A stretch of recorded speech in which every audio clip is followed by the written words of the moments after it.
I'm Russell Marsh, I'm Group Strategy Director at rapp, and I was involved in a presentation at the Digital Strategy Summit.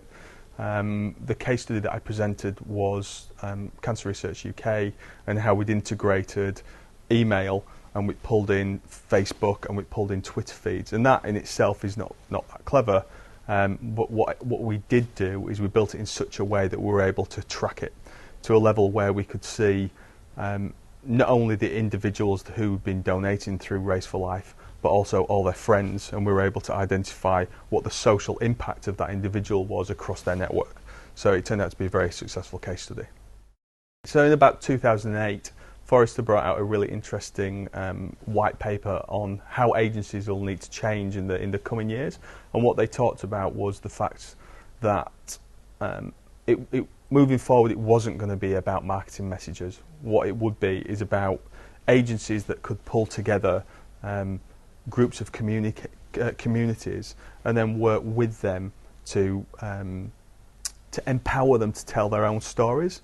And we at rapp took that to heart, and we've been looking at this for the past couple of years and looking at how different social groups get together and what drives communication. And it's more than just being on Facebook, it's more than just being on Twitter. What you have to do is facilitate the conversations, and that's about coming up with either engaging stories or engaging utility that consumers can then pick up and use, but it's more than just pushing out messages. And that's what we look to do with Race for Life. They already had a fantastic property, so to speak, the race itself. So what we looked at is how we could facilitate additional communications within those groups across the different social channels. So Race for Life's been going since about 1994. Originally it had about 640 participants running the race, and they raised about £35,000. So in 2010 they've got about 670 different races going.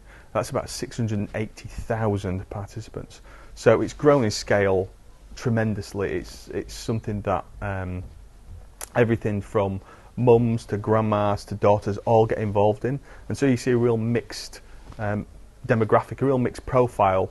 You know, everything from people who've got lots of money all the way down to people who've not got a lot of money. But what it does is it pulls together all these different people to focus on one thing, and that's cancer's touched them in some way, whether it's been friends, whether it's family, but they all have a central cause that they want to support and they want to push forward. That's a very powerful mechanic that brings people together, and they want to talk about it. So that's one of the reasons why Race for Life's been so successful, and why the campaign that we pulled together has harnessed that, has pulled that together, and then given all these different people a mechanic then to use to talk through, to actually push that message out further and celebrate what they're actually doing to support Cancer Research UK. Where Race for Life started was they had pretty much an original email. It wasn't customizable, it was pretty much a single template, not very much of it could change, and it took them all of the summer to pull together 50 different emails and the data sets that they needed to be able to target all these people, because it was so complicated. If you think about it, 270 plus races around the country, different demographic profiles, new data coming in all the time. It was a big task, and every penny counts for it's a charity, you know. So every penny that we can generate actually adds to helping someone who's got this disease.